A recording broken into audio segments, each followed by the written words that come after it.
Hi everyone, in this video we're going to go over section 2.3 invalid and invalid arguments. So first, an argument is a sequence of statements. We have some premises that are all statements that we have except for the final one, and the conclusion will be the final statement of or all argument. The standard form for this will be having a sequence of premises. We can have, for example, premise 1, premise 2, premise 3, up to premise n, and then after that we're going to have a conclusion. This symbol here with the three dots means therefore, which is showing an implication from the premises to the conclusion. Now, one example of this will be something like this. We have all humans are mammals. I'm human, therefore I'm a mammal. So notice that the premise number 1 is all humans are mammals. The premise number 2 is I am a human. And then the conclusion is I am a mammal. Now, we can classify arguments between valid and invalid arguments. A valid argument is one where if all the premises are true, then the conclusion must be true. Validity is about the logical structure, not whether the premises are actually true or not.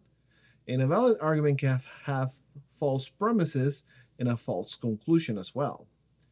A valid argument cannot have all the true premises and false conclusion, though. Now, in case that we have valid true premises leading to a true conclusion, then we're going to have that our valid argument is guaranteed. An invalid argument, though, is one where it's possible for all the premises to be true, but then the conclusion is going to be false. One example of this will be if I win the lottery, then I will be rich. Then we say I am rich, then I won the lottery. The problem with this argument is that the premises could be true, but you can be rich from inheritance, and so the conclusion is false. You didn't win the lottery. It has nothing to do with that. So there's not a logical relationship here between the premises and the conclusion. Now, to be able to prove arguments, we do it with truth tables. The way that we do that is we set up our truth tables for each of the premises and the conclusion, and then we see how the truth values behave. So for example, here, we're going to check that modus ponens is a valid argument. That argument says that if P implies Q, and we have P, then by conclusion, we should have Q. Since it's saying P implies Q, we are given P, so the natural conclusion should be Q. Now, if I start the truth table, I have that P has truth values true, true, false, false. Q then is going to have truth values of true, false, true, false. And then the truth table for the implication is as we knew from propositions. It's going to be true, false, true, true. And then once again, notice that we're going to repeat the order of the premises and the conclusion because we want to check what's happening with the argument. So notice here we have P implies Q, and then we're going to repeat P and Q because P implies Q is the first premise. Then we have P as the second premise, and then we have Q as the conclusion. So even if we're repeating, this is going to be fine. That's the way that we prove the arguments. Now notice that this is valid. If I check the premises, the values of the premises, we have true and true for this one, false and true, true and false, and true and false. There's only one row where all the premises are true, which is the first one. P implies Q is true on the first one. P is true on the first one.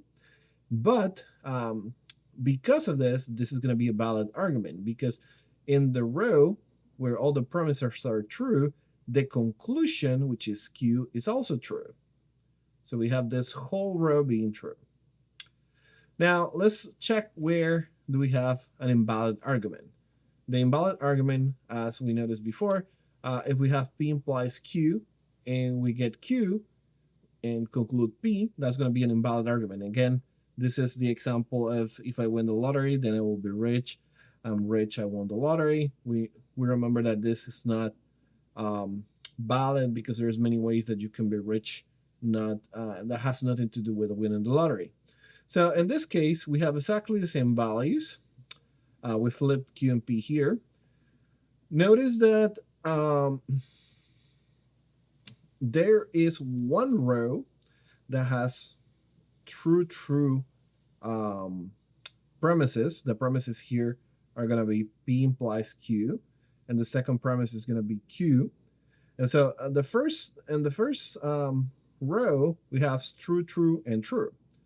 And so far so good. But the problem is we also have another one where all the premises are true, which is here, row 3, but the conclusion is false. So the fact that we have the premise being true but the conclusion being false is going to make the argument invalid. Now let's talk about testing validity. In general, the method that you want to do is construct a truth table with columns for all the premises and conclusion. Look for all the rows where all the premises are true. Check if the conclusion is true in every such row. If yes, then it's valid. If no, then it's going to be invalid. That's it. The key principle is that an argument is valid if there's no row where all premises are true but the conclusion is false. Okay. Now, let's check some valid argument forms. So first, we have the modus ponens, or the mode of affirmation, which is an argument of the shape P implies Q. We have P, therefore we can conclude Q. The typical example of this is something of the sort, if it's raining, then the ground is wet. And then you have that it's raining, so the conclusion gotta be that the ground is wet. This is a valid argument. Now, another argument is going to be the modus tollens, which is the mode of denying. We have the P implies Q, and our next argument is our next premise is going to be not Q. So if we have not Q, we're going to conclude not P. So in other words, if P then Q and Q is false, therefore P is false. One example of this would be, if I am the US president, then I am a US citizen.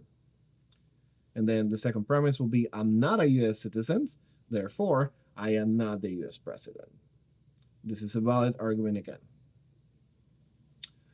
Now, there's a bunch of different rules that are still going to go on being valid arguments, and you need to learn most of them. We have elimination, for example. If you have P or Q and then you get not Q, then that immediately means that it has to be P. But if you have P or Q and you get a second premise negation of P, then immediately you know that gotta be Q, because it gotta be or P or Q. Your second premise is just disregarding one of the options. In other words, here P or Q is true and Q is false, therefore P must be true. Now, one example of this is Jean Paul is French, or is it answer? Turns out that second premise, Jean Paul is not French, so by conclusion, Jean Paul is the answer. Remember that we are assuming that the first statement is true, so when we get information that is not true, the other information must be true. Now, transitivity. If you have that P implies Q and Q implies R, then that means that P is implying directly R. One example of that will be, if it rains, then the ground is wet, and if the ground is wet, then the grass grows. So the big conclusion out of this would be that if it rains, then the grass is going to grow. This is like a chain implication. P implies Q, that implies R at the same time. So P is implying R. Now, a couple more valid forms will be the generalization and the specialization. In the generalization, if you have P, then you can conclude P or Q, because if P is true, then P or Q is also going to be true since one of them is already true. The specialization is the opposite. You have P and Q being true, then in particular you can conclude P is true. You can also conclude Q is true. So any of these two will work out as selecting which of the propositions you want to use. Now let's talk about fallacies. So a fallacy is an error in reasoning that results in an invalid argument. So the most common types here is ambiguous premises, circular reasoning, jumping to conclusion, appealing to emotion. There's a bunch of different fallacies that can be used. We're actually going to explore a little bit more of this in the discussion board. But we're going to focus on two of the logical fallacies that we can use here. The converse error, or affirming the consequent, and the inverse error, which is denying the antecedent. Now, what is the converse error? It's pretty much if we have P implies Q, saying that if we have Q, then by conclusion we have P. This is invalid. But why is invalid? Just because Q is true doesn't mean that P was the cause. For the example is something that we saw before. If I win the lottery, then I will be rich. I am rich, then I won the lottery. You could be rich for other reasons. Okay. Now, once again, just a reminder of things that are valid and invalid. So we have the modus ponens, P implies Q. We have P, then conclusion Q. And the modus tollens, P implies Q, negation of Q, then conclusion, negation of P. And in contrast, we have the converse error, P implies Q, second premise being Q, then we have P. This is not valid. And the inverse error is that if P implies Q and we don't have P, then we don't have Q. This is also the fact that we don't have P doesn't mean that necessarily that we're not going to have Q, just that there's not a relationship between them. Now, to summarize, there's plenty of rules here for the valid argument: the modus ponens, tolerance, elimination, transitivity, generalization, and specialization.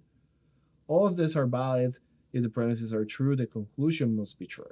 We're going to be proving some of this in the upcoming exercise video, so make sure to check on that to see how some of this are proven by truth tables. It's important to remember that if we have a valid argument of all the premises as true, then conclusion must be true with those. And that for testing the validity, you need to build those truth tables to check every single of the possible values. Some of the common mistakes here are confusing validity with truth.